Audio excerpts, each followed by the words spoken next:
وضع اقتصادی عمومی مردم ایران در دوران قاجار بسیار بد بود. شاهزادگان و حاکمان همواره ثروت ملی رو در اختیار خود داشتند، در حالی که مردم در فقر دست و پا می‌زدند و میبایست به حاکمان منطقه مالیات هم می‌پرداختند. عده بسیاری از اونها به علت نداری توانایی پرداخت مالیات رو نداشتند و حاکمان و قدرتمندان هوسران در ازای مالیات دختران و زنان اونا رو به غنیمت می‌بردند.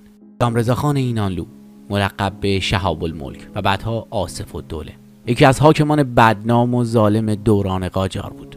نام او با ماجرای فروش دختران قوچان پیوند خورده. اون در آغاز جوانی وارد خدمت نظام شد. در سال 1252 شمسی لقب شهاب الملک که از آن پدرش بود به او اعطا شد. پس از مرگ پدر به حکومت کرمانشاه منصوب شد و پس از آن حاکم کرمان، سیستان و بلوچستان، مازندران، خوزستان، خراسان، فارس و حتی تهران شد.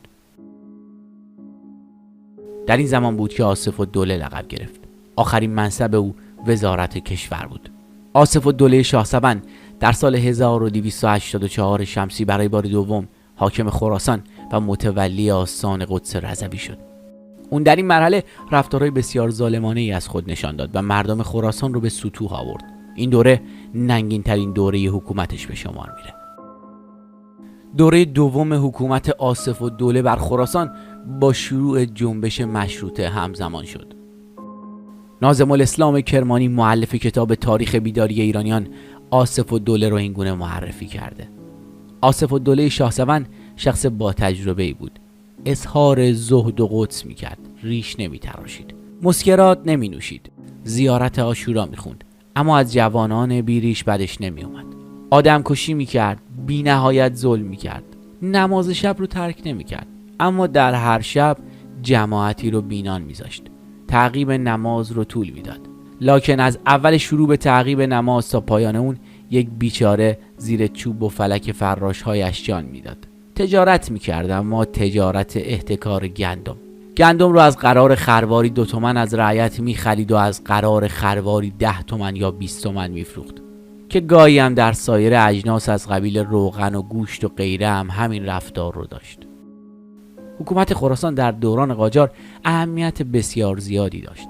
علاوه بر حاصلخیزی کشاورزی خراسان، اهمیت مشهد باعث جذب زائران میشد. با فتوحات روسیه در شمال شرقی ایران، تجارت مشهد هم امنیت زیادی پیدا کرده بود و برای تاجران وسوسه انگیز شده بود. اما سود و منفعت حاصل از اون برای حکومت بود و نه مردم خراسان. با اهمیت پیدا کردن خراسان به مالیات‌های رعیت‌ها هم اضافه شد. در سال 1284 شمسی با کم محصولی مزارع و شیوع ملخ در منطقه، مردم قوچان از بابت گرانی و پرداخت مالیات در چنان تنگنای سختی قرار گرفتند که دست به اعتراض زدند. آصف الدوله به عنوان حاکم خراسان به جای حل مشکل خود باعث شدت گرفتن گرانی ها می شد. میرزا ابوالقاسم خان، صدر اعظم وقت، به فرمان مظفرالدین شاه از تهران برای رسیدگی به شکایات رعیت‌های قوچان به این ناحیه رفت. او از آصف الدوله رشوه گرفت و توجهی به پیشنهاد تعدیل مالیات قوچان نکرد.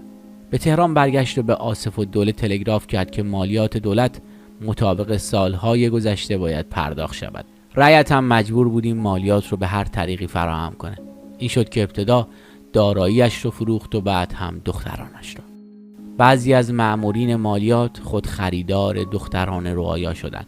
هر دختر رو به جای 12 من گندم حساب کرد و از رعیت می خریدن.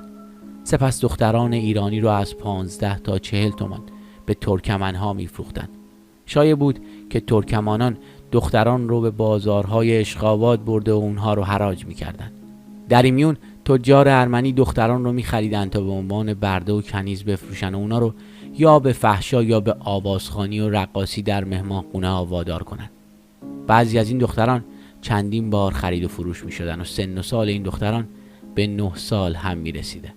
ناظم الاسلام کرمانی در کتاب تاریخ بیداری ایرانیان در شرح ماجرا چنین میگه: حکایت قوچان رو مگه نشنیدید که پارسال زراعت به عمل نیومد و میبایست هر یک نفر مسلمان قوچانی 3 ری گندم مالیات بده؟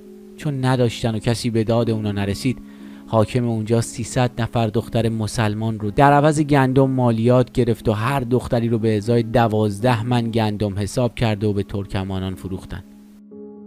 میگن بعضی از دختر بچه ها رو در حالت خواب از مادراشون جدا میکردن، زیرا که بیچاره ها راضی به جدایی نبودن و شیون میکردن. اگرچه فقر رعیت و ظلم حکومت و حتی دختر فروشی واقعی بی سابقه نبود، ولی همزمانیش با جنبش مشروطه این دو حادثه رو به سرعت تبدیل به یکی از داستان‌های مردم علیه دولت کرد. فروش دختران قوچانی حکایتی همه جانبه شد که هم بین مردم دهان به دهان میچرخید و هم در کاریکاتورها و تصنیف‌های سیاسی اون زمان موثر بود. این بازگویی‌ها نه تنها به برانگیختن مردم علیه استبداد و پیوستن اونها به مشروطه خواهان کمک کرد، بلکه باعث ایجاد فضای همدلی بین مردم شد. اهمیت ملی این داستان به جایی رسید که از نخستین ماه‌های تشکیل مجلس اول رسیدگی به ماجرای دختران قوچان یکی از موارد شکایت ملت علیه استبداد بود. این مسئله باعث شد که حتی پس از استقرار مشروطه و تشکیل مجلس، اعضای آن به دنبال این باشند که دختران به فروش رفته رو برگردونند. این احساسات جریحه دار شده حتی در روزنامه‌هایی چون سور اسرافیل منعکس می‌شد، تا اونجا که آصف الدوله که هرگز در طول زندگی سیاسی خود اتهام همکاری با روس و انگلیس رو نخورده بود، در روزنامه‌های مشروطه از او به عنوان وطن فروش یاد می‌شد. در خراسان آصف الدوله از والیگری برکنار شد و با حقارت به تهران برگردونده و محاکمه شد. تا مدتی این محاکمه ها ادامه پیدا کرد و برای چند نفر جریمه نقدی در نظر گرفته شد، ولی در میان هیاهوی مشروطه از یاد رفت و این پرونده هم مانند بسیاری از پرونده های آن دوران بی نتیجه موند. دختران به فروش رسیده هیچ وقت به وطن برنگشتند. تعداد این دختران رو از 250 تا 1000 نفر ذکر کردند. افسانه نجم آبادی، مورخ و استاد دانشگاه هاروارد، در کتاب حکایت دختران قوچان از یاد رفته های انقلاب مشروطیت به این ماجرا پرداخته و موشکافانه پیامدهای اجتماعی و فرهنگی اون رو تحلیل کرده.